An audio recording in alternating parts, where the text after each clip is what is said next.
Assalamualaikum warahmatullahi wabarakatuh. Di sini kami dari kelompok 1, izin mempresentasikan El Nino dan La Nina. Sebelumnya, izinkan kami memperkenalkan diri.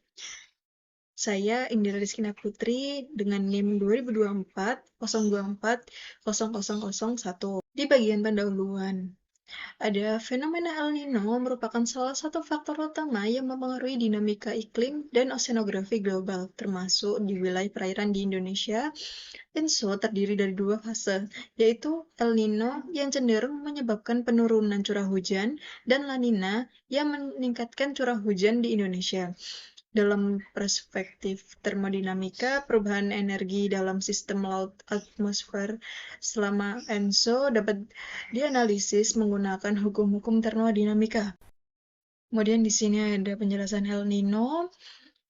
El Nino adalah fenomena iklim yang terjadi di Samudra Pasifik Tengah dan Timur yang melibatkan interaksi antara lautan dan atmosfer.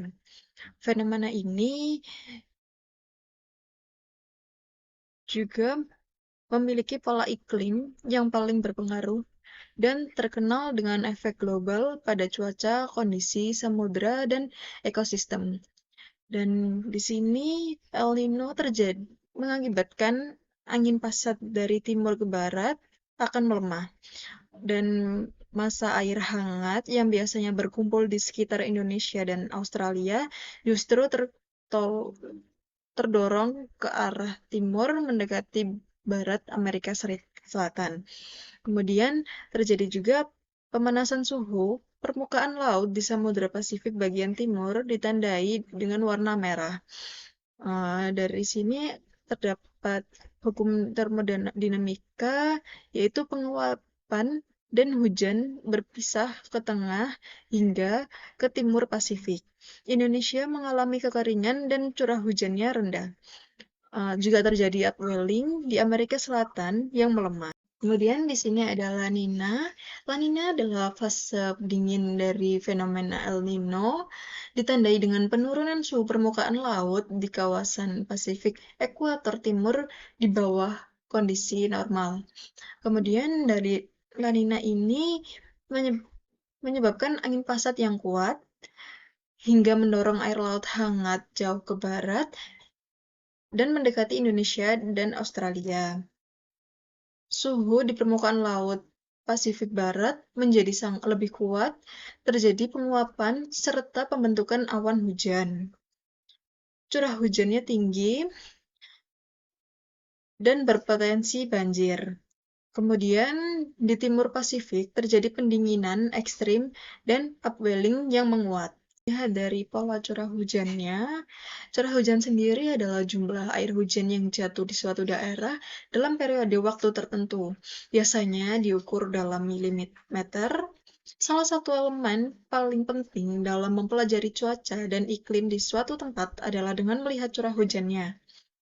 Indonesia memiliki 3 pola hujan. Yang pertama ada pola monsunal, yang kedua ada pola ekuatorial, dan yang terakhir ada pola lokal. Kemudian, terdapat warna merah atau biasa disebut pola monsunal. Pola ini terjadi puncak musim hujan pada bulan Desember hingga Februari, dan musim kemarau terjadi pada bulan Juni hingga Agustus. Wilayah yang terjadi atau yang terkena pola ini sebagian besar Pulau Jawa, Nusa Tenggara, Bali, sebagian Sumatera Selatan, dan Papua bagian selatan. Pola ini menyebabkan angin musim atau monsun pada Asia dan Australia secara bergantian sepanjang tahun. Warna hijau atau pola ekuatorial. Pola ini menyebabkan puncak musim hujan yang terjadi pada bulan Maret hingga April atau Oktober hingga November. Wilayah yang terkena pola ini yaitu Kalimantan, Sumatera bagian tengah dan barat, dan Papua bagian utara. Pola ini menyebabkan gerakan semu tahunan matahari dan zona konvergensi intertropis. Kemudian ada pola lokal berwarna kuning, menyebabkan hujan tidak teratur dipengaruhi oleh kondisi geografis lokal. Biasanya terjadi pada di pegunungan atau pulau-pulau kecil. Wilayah yang terkena pola ini pada Sulawesi Tengah, NTT, dan Maluku. Pola ini menyebabkan topografi, arah angin laut, darat, dan mikroklimat.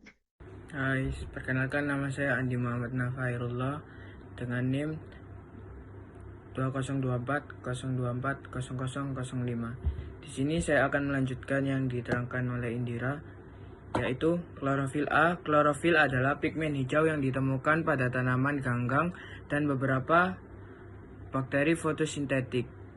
Pigmen ini berperan penting dalam fotosintesis, yaitu proses biologis yang mengubah energi sinar matahari menjadi energi kimia yang disimpan dalam bentuk glukosa.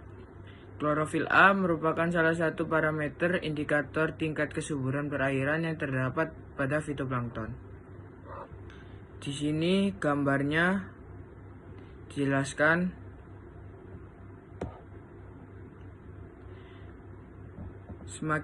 Warna-warna pada peta menunjukkan konsentrasi klorofil A, yaitu semakin gelap warnanya, maka semakin tinggi konsentrasi klorofil A.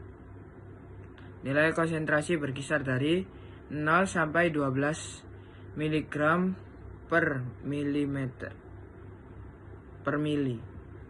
Hukum termodinamika. Termodinamika adalah ilmu tentang energi yang secara spesifik akan membahas mengenai hubungan antara energi panas dengan cara kerjanya.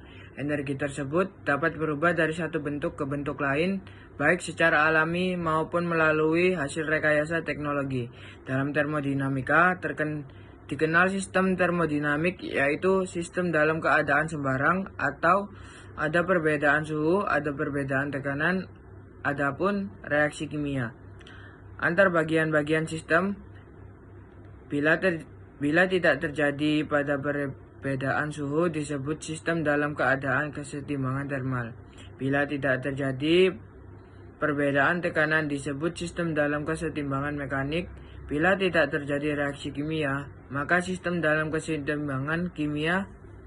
Dengan demikian, bila ketiga kesetimbangan telah tercapai, dikatakan bahwa sistem dalam kesetimbangan termodinamika.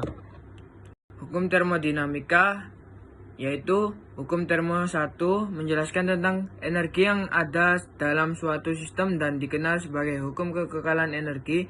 Dalam hukum kekekalan energi, energi tidak dapat diciptakan atau dimusnahkan, hanya dapat berubah bentuk dari bentuk satu ke bentuk lainnya. Oleh karena itu, hukum 1 termodinamika sering disebut hukum kekekalan energi. Yang kedua, hukum termo 2 terkait dengan entropi, yang mengatakan bahwa entropi dari setiap sistem yang terisolasi selalu meningkat seiring dengan meningkatnya waktu, mendekati nilai maksimumnya. Yang ketiga, hukum termo 3 menyatakan bahwa entropi suatu sistem mendekati nilai konstan ketika suhu mendekati 0 absolut. Entropi sistem pada 0 absolut biasanya 0 dan dalam semua kasus hanya ditentukan oleh jumlah kondisi dasar yang dimilikinya. Pengaruh ENSO terhadap curah hujan dalam perspektif termodinamika. Hukum pertama termodinamika menyatakan bahwa energi dalam suatu sistem tidak dapat diciptakan atau dimusnahkan, tetapi dapat terpindah dan berubah bentuk. Dalam ENSO, energi dalam bentuk panas tersimpan di lautan dan berpindah ke atmosfer melalui proses penguapan. Hukum 1, pemanasan dan pendinginan.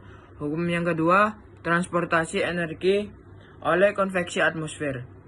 El Nino, curah hujan tinggi, evaporasi, TPL meningkat, dan La Nina, TPL menurun, evaporasi menurun, curah hujan menurun. Pengaruh ENSO terhadap klorofil A dalam perspektif termodinamika. Termodinamika mempelajari bagaimana energi berpindah dan berubah bentuk dalam suatu sistem dalam konteks ENSO dan klorofil A. Hukum termodinamika menjelaskan bagaimana perubahan TPL, energi, dan tekanan dalam lautan serta atmosfer memengaruhi produktivitas primer lautan. Hukum 1, energi termal dan gradien suhu. Hukum 2, konveksi dan transportasi massa. Yang selanjutnya, El Nino, klorofil A menurun, upwelling melemah, nutrien berkurang, TPL meningkat. Dan La Nina, TPL menurun, nutrien bertambah, upwelling menguat. Dan selanjutnya ada halaman referensi. Dan terima kasih. Wassalamualaikum warahmatullahi wabarakatuh.